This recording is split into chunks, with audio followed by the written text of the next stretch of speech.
Alright everybody, welcome back to yet again another video. Today we are continuing the 2023 prospect previews, and we are talking about Adam Fantilli today. So, I understand that Connor Bedard is going to go first overall in this year's draft, and yes, he 100% is.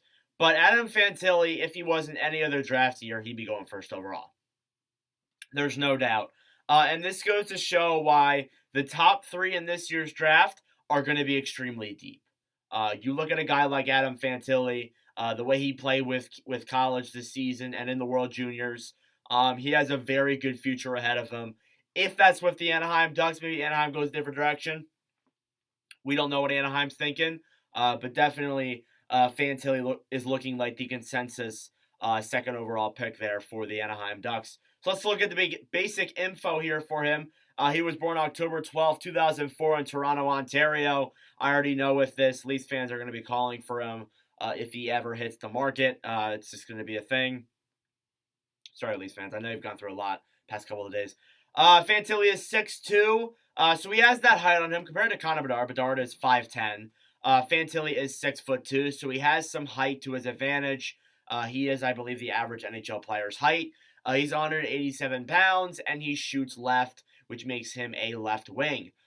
So he is one of those players on the wing side. And when you look at Anaheim realistically, you look at the guys they have there. They have Trevor Zegras, Troy Terry, guys like that. Fantilli would fit perfectly well in on that left wing side, and he could get dangerous line, hands down. Or is it with Mason McTavish? Who knows? Who knows what they want to do? But Fantilli out of the gate would be dangerous. And I do believe, and I can't confirm this, but there is a possibility that he probably would come in and play right out of the gate in the NHL.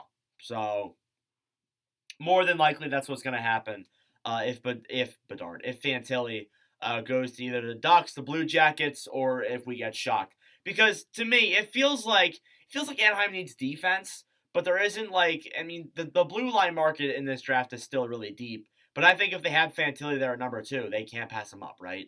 Like, that offense will be so dangerous. But I still think they need some defensive structure to fix up that core. But anyways, this isn't Anaheim talk, it's Fantilli talk.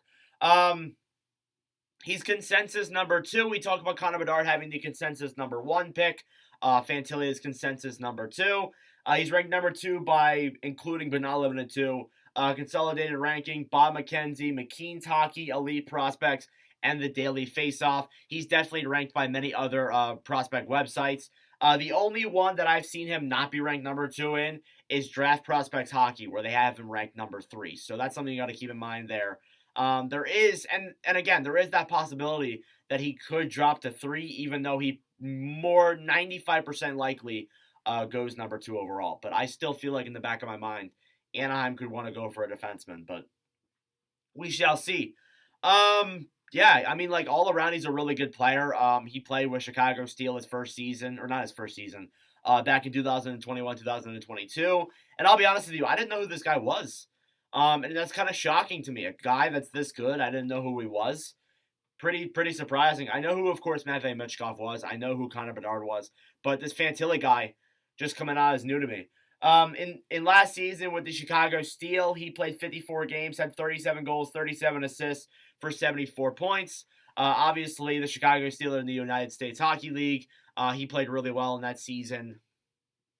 37 goals, really solid mark for a very young guy like him, especially, and that helped him in his college scholarships, and that made him into the University of Michigan. Whether or not he decides to go there for a second year, it's possible, but I think he goes to Anaheim and just goes straight to them, or straight to whatever team selects them.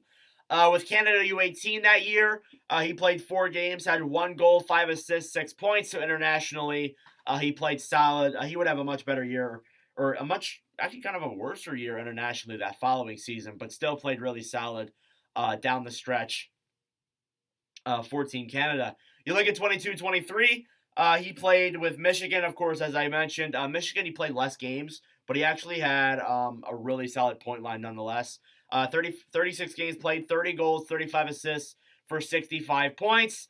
Scoring at that level in college is definitely going to win you something good, and that won him the Hobey Baker Award. Of course, Michigan did not go very far in the playoffs or in like the Frozen Four, but he still played really, really well for Michigan, and I definitely expect if they lose him, huge loss for Michigan for sure.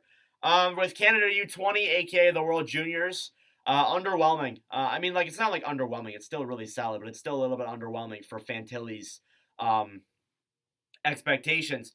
7 games played, 2 goals, 3 assists, 5 points. And I'm wondering, like, if you see that World Juniors performance, is that going to make you think, well, what do we really want to select him? Nah, they'll still select him.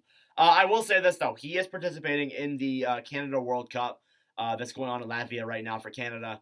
So we'll see what numbers he puts up there. We'll see if he wins some good medals. But honestly, right now, that was an underwhelming juniors performance, but still played really well with the University of Michigan. So that's something you got to take into consideration there. Some of the notes, I'll put up some Adam Fantilli highlights as I read these off. As I mentioned, he won the Hobie Baker Award for the best college player of last season. That doesn't happen very often, so definitely a good accomplishment for him and a good add to his resume in the NHL. He will play for Canada on the World Championship, as I mentioned, so we'll see how he does in that.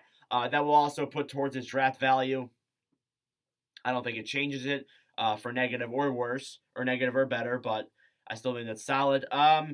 Some notes about his play. He has some awesome skating. And this goes to show with Connor Bedard, he's fast, but Fantilli is really fast as well. And you talk about Anaheim not getting that first overall draft pick and them complaining about it.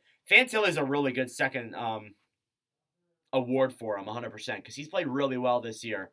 And just has really good stride, really good agility. He's good in all those areas. He may not have the shot like Connor Bedard, but he still has the deking and the skill. He's a nightmare for defenders. I mean, that's an obvious one there for both these players, Bedard and Fantilli. They're both nightmares collectively for each defender that they're playing against. And the last thing I have here is that he doesn't really rely on skill.